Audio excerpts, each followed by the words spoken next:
Yeah, so we're going to be listening to Erica Hunt's Broken English. And the question is, what is broken in this context of this poem? Yeah. So the poem is Broken English. Lainey's asking us to say what does broken mean, or what is broken. And it's going to be to repeat Amber Rose, Jake, Gabby, Kate, and Sophia. And I'm going to do my best here to play. Chris, are you ready? Okay, I'm going to play Erica Hunt, who read this at the writer's house. We took a video. I'm playing a video. You won't see the video. And we're going to try to do the best we can with the audio. And this is part of the poem. Is wounded, re-wounded, rewound, rewinding, repeating,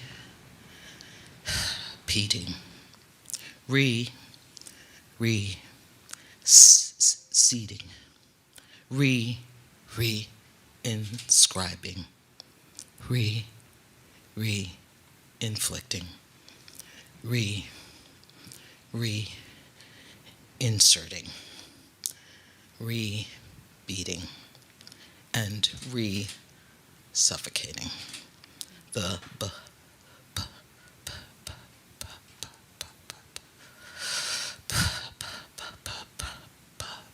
breathing, grieving, bulleted body, beating, and Okay. The question is, what's broken? We start with Amber Rose. What's broken? That's a good question.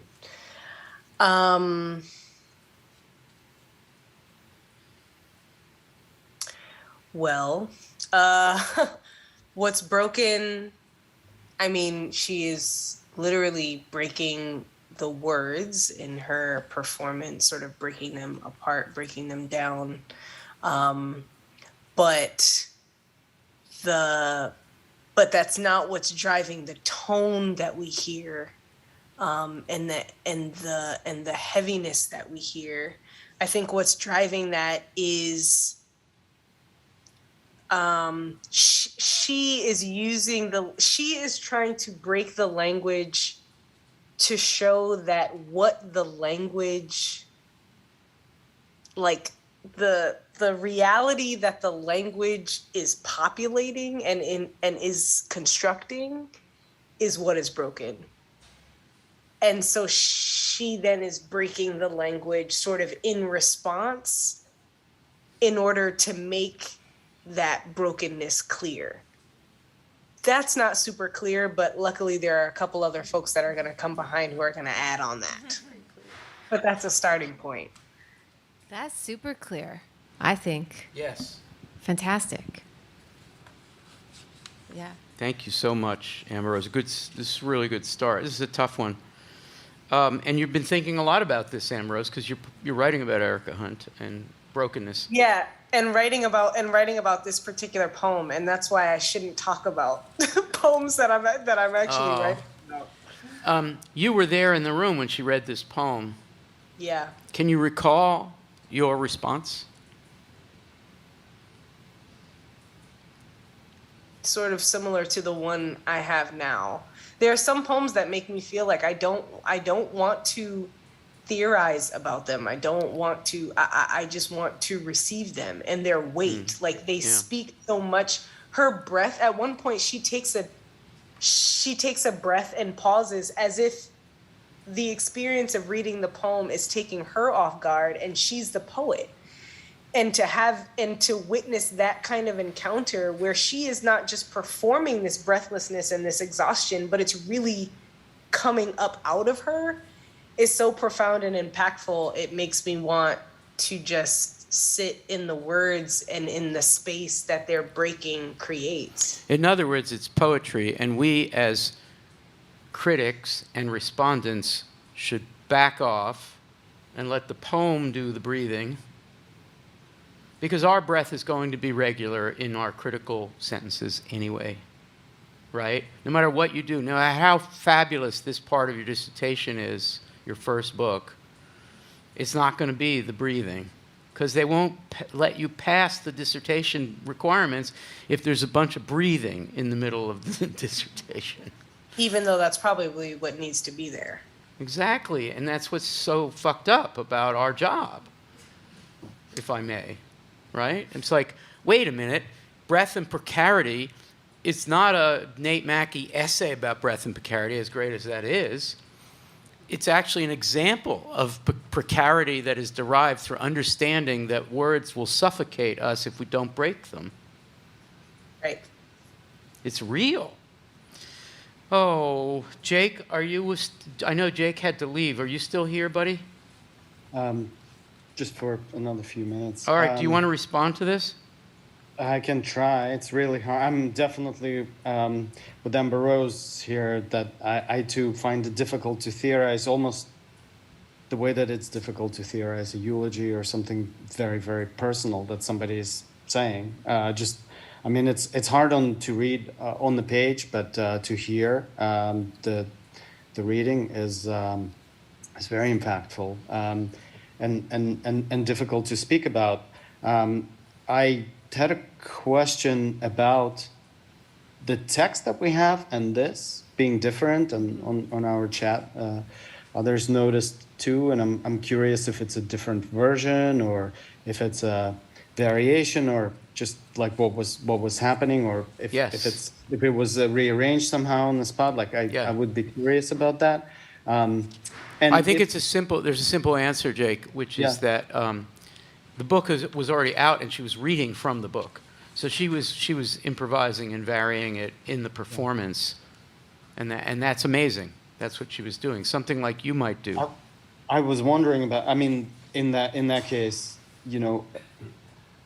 yet another thing that is broken is maybe a cycle of poetry being kind of like dead and on the page. And dead and published and printed between, in a paperback, and she couldn't let that die. Yeah. And it made so intense and powerful again through this encounter. And and then there is also this thing of people say broken English, somebody who doesn't know how to speak it. That's right. In a way that's not broken. That's the connotation very, very often. But here, it's really kind of a commentary on the cycle of breaking, of being broken, of re-breaking, and cycle of brokenness. It's so much. I'm so glad that Lainey asked the question about broken, following this question about hesitation, stammer, in Dickinson. That's the theme of the day, the theme of the night here at the Morgan, right? I mean, not smooth, but broken. Gabby?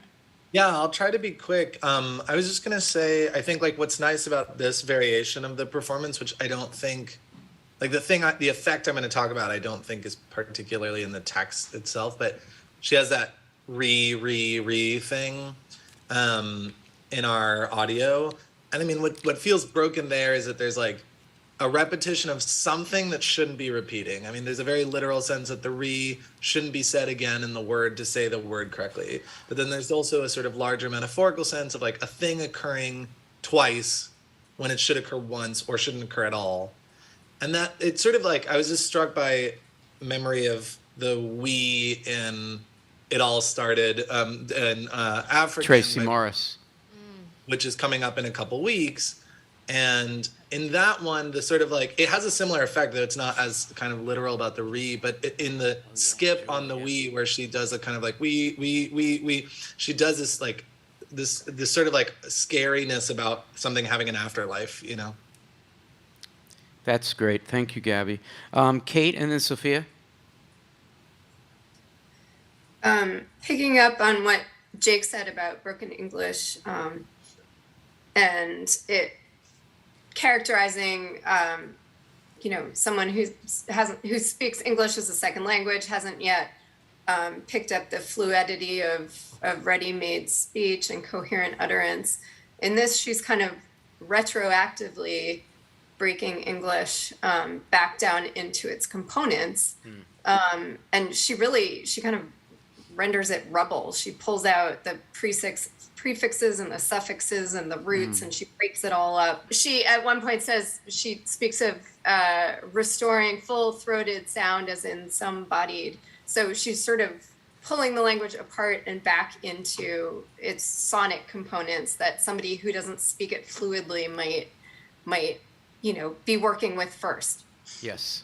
Thank you so much, Kate. Okay, we're going to turn to Sophia, and then Emma W., get ready, because we're going to do some final words, and people in the audience are going to get a chance. So, I've always been struck by the letters that appear in this poem that are just on their own line. There's like Y, there's an S, there's a double S, and these like floating letters that can kind of be assigned to either the line before or after them. In the same way that I think the title, Broken English, can be assigned to the interior of the rules of this process or the exterior, what we bring to it, in much the same way that Amber Rose was talking about the reader coming to this English, and it's like the systems in which we already operate in that is the broken part, insofar as we believe this to be incomprehensible or ununderstandable, when really it's kind of this necessary Keynesian model for like social reorientation or rearrangement that would help these systems that make us feel like everything has to be uniform and universally understood for it to matter.